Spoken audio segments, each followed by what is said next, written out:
Hello everyone, it's Adam here. I'm excited about this video. I wanted to make it for a while, and I finally have all the lights in one place to show it to you. And now this isn't every light that Clearwater makes. Currently they have for sale 1, 2, 3, 4, 5, 6, 7 different lights. This is 4 of the 7. And these are lights that I own, that I've paid for. Some that are used, some that have been recently refurbished. And I think the only thing that I really wish I could contribute here is obviously having a couple more lights present, but also more importantly is I have an F750 GS up in New Hampshire that has a full Denali setup with, like, I think D7s and D3s and maybe D4s. And just, I get a lot of questions about, like, Clearwater versus Denali as kind of the top 2 BMW centric brands, primarily because of the integration they have with the CAN bus system. And while Clearwater lights are more expensive than the lights from Denali, what they make up for, and I'm not an electrical engineer, so I can't tell you how these lights are superior to Denali's or how the CAN opener is superior than the CAN Smart system. I can't tell you that. What I can tell you is the customer service of Clearwater is what really sets them apart. I have mentioned this in a few videos, but I've had such truly wonderful experiences with Clearwater service. Just from everything, from Sunday email responses and phone calls to them overnighting me lights when I went on a trip to get me up and running again when a light fails or has an electrical short or something that's like, we're not going to troubleshoot it while you're on a mountain. We'll just mail you a new light, and when you're back from your trip, we'll troubleshoot. Making me custom harnesses because I want to run like their most powerful lights on one array. Just all kinds of support, and I've just been really thankful to have Clearwater kind of in my corner. And that's not like a YouTuber thing. That's just like, they've just been amazing. So just throw that out there. If you want a company to stand by the lights, especially even after warranty is up, Clearwater is like the most equipped for that versus Denali. In my experiences with Denali, at the 366th day of the warranty, they were like completely unresponsive and unhelpful. So that's just been my experience. All right, so I printed this cheat sheet out from Clearwater's website. You can freeze frame it if you want to keep that handy. I've actually never seen a Glendina in person, and I've never used a Super Sevina, but I have used a Darla, a Clarista, an Erica, a Sevina, and a Dixi. Now, why I went with Dixi over Super Sevina, like, hey, more LEDs is better, right? And driving beam versus dual beam, that's better, right? This comes down to personal preference. They're each going to pull comparatively the same lumens and same wattage. The Dixi is actually larger, so it's a bit more troublesome to mount it on a motorcycle. It's really like a 4x4 light if you're thinking about just pure housing sizes. Although these don't compare to some of the PIAA lights from back in the day, as you guys remember those if you've been in the venture rider world for a long time. Those things were like 10 inches around and only put out, a candle light. The reason for the Dixi is, I'll show you. It's this dual beam pattern here. So what you have is you have the board or the capabilities of a Darla wrapped up in a Sevina array. So you see these 3 center lights. You'll notice they look eerily similar to the center lights of a Darla. That's because I would say I'm not an engineer, but they are.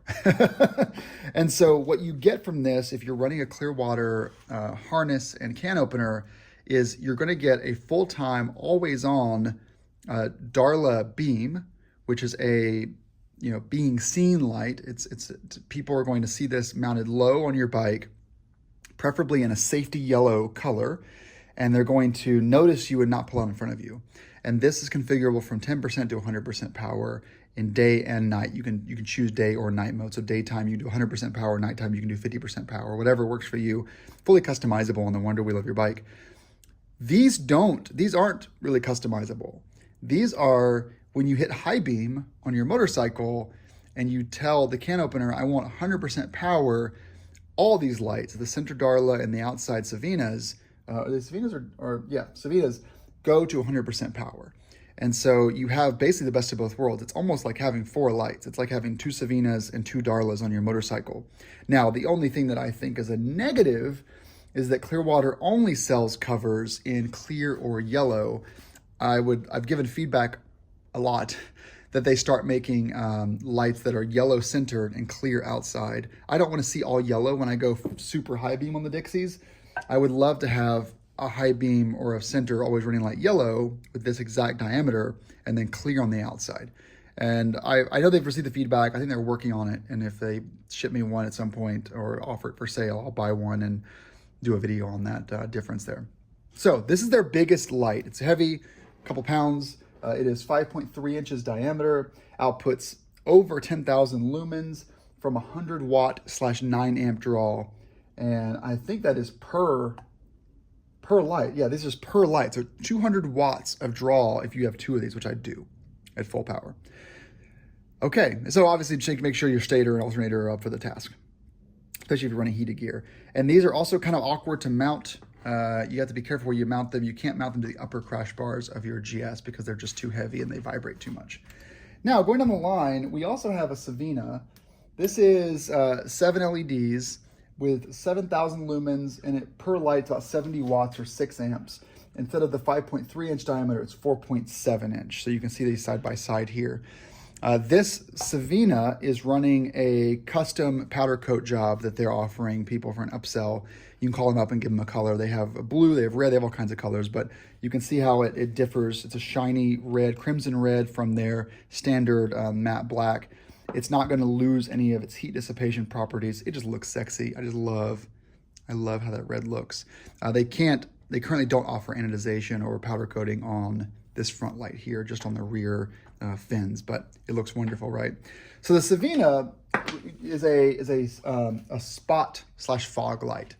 Now I want to explain that for a second here. So the Erica is a driving beam light, and there are some pictures that I can embed here, but in short, from a spotlight, you're going to get what I call a pencil pattern, a 10-ish degree pattern, super hyper focused. So the Sevina is going to be a down the road light. It's 1-2 miles of down the road light, and you're going to be able to see everything ahead of you, but not as much on the side of the road.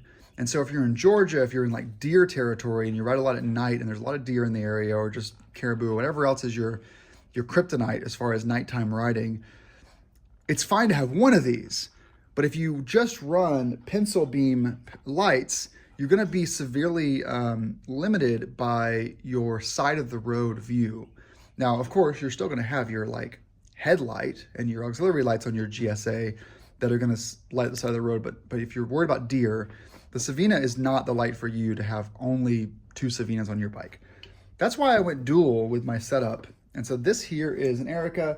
The drop, so it's 5.3 inch diameter, 4.7 inch diameter, and 3.7 inch diameter. What I would love is a Super Erica that takes this driving pattern, but with larger, more powerful LEDs. So instead of the Erica, which is 6,000 lumens, pulling 60 watts or 5 amps, and weighing in at 17 ounces, I would love this to be a 4.7 inch light with the 70 watt 6 amp pull, but instead of a spot, I want this driving pattern. And this is exactly what you think it is. The driving pattern is wider. I can't give exact degrees because I'm not a math person, but it is a wider pattern. You can even see it if you look straight on. These have a convex to them. They're almost rounded off, where these are more concave. So the beam is throwing tighter out of this like a pencil, and this is throwing a wider beam. And so when I run these lights, I put this on the right side of my bike. I'm not in the UK, so I drive on the right side of the road. And so I throw this on the right side of the motorcycle so that I can throw that beam as wide as possible on the sides of the road so I can see deer on the right-hand side of the road that might cross my path. So when you look at my motorcycle, you're gonna see this on the left-hand side if you're facing forward, sitting on the bike, throwing a pencil beam straight out, and you're gonna see an Erica throwing a driving beam out on the right side of the road. And they look a little odd because they're not, they're different sizes, but they are going to be mounted at similar heights on opposite sides of the motorcycle. And so these two combined are a great combo, pencil and driving beam. And so these two combined, you're going to be pulling about 130 watts, 10, 11 amps at full power, and you have driving and fog with 7 and 6 LEDs respectively. The last one I want to call out, and so you have the Glendina, which is a 900 lumen, 11 watt light weighing 6 ounces with a driving beam, again, that wide pattern. And you have the Darla. The Darla is just a little bit more powerful. Again, the same 3 LED setup, only weighs 1 ounce more, but it's going to give you, I think 2400 watts according to their website, but I heard they're a little bit more powerful now. They've upped the power with some new electronics. But you're going to be getting 2400 lumens with 24 watts of draw, 7 ounces, again, with that driving beam. I like to throw on those yellow covers. Unfortunately, when I went to Clearwater and said, I want to run 2 Dixis, and I want to run an Erica, and I want to run a Sevina, and I said, can I still mount Darlas on my fork? And they said, no. Well, no, I take that back. I can. They didn't have a harness that they could even build. They would have to build me 3 harnesses, but their canoper system is only 2-channel. And so from a 2-channel harness, they couldn't make me the setup that I wanted. This already is a 3-channel setup. So what they did by default is leave the Darlas on full time and then give me the channel connections to command the other ones. And so this would have been adding a 4th channel to a 2-channel setup. And they said, we can sell you a dial controller that adjusts the voltage to these lights, but we can't integrate them into the canoper system. It's unfortunate, but you know, these are just going to be sitting in a drawer, and I might mount them on the Husky 701 at some point as a being seen light, as opposed to a driving light. Although they're plenty powerful, but I already have the Baja Squadron Pros. I have 2 of them on my 701, so these won't really add much as far as what I need for driving around the Husky. As for what motorcycle motorcycle light from Clearwater you should pick up, I really can't say. Should you get a Dixi? Probably not. This is a light that is really oriented for off-roading, larger mounted adventure bikes or Jeeps or trucks. It needs a heavy duty place to mount them. It's big. It draws, both of these lights are going to draw, 18 amps or 200 watts of power.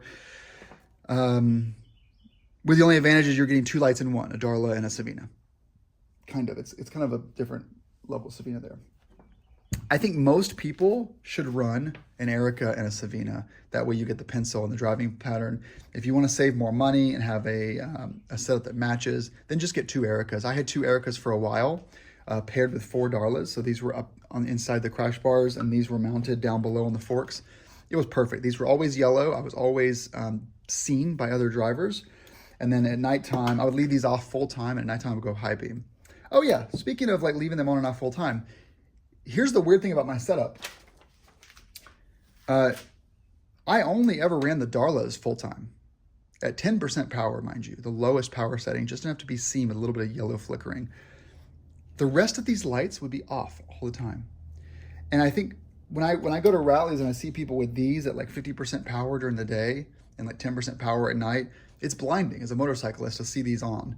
So my advice, personal choice, is don't run these. Like, don't even turn them on unless you engage the high beam. Keep these lights off.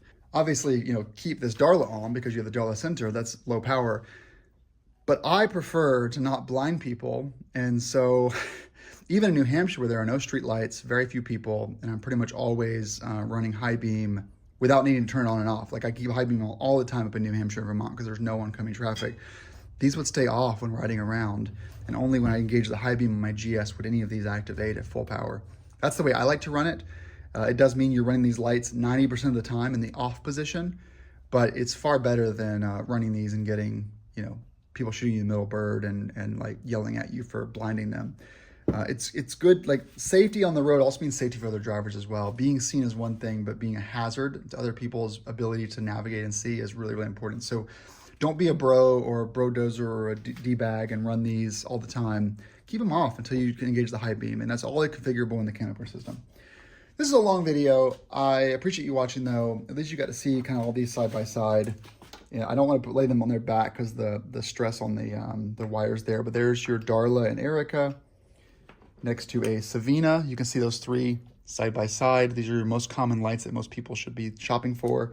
And then you put the Darla next to the Dixi, and it is another beast. And so I have another video out there that shows the wiring on a GS, and I have a third video that shows where I'm mounting these lights on my GS. I will link to those below. Thanks so much for watching, and ride safe.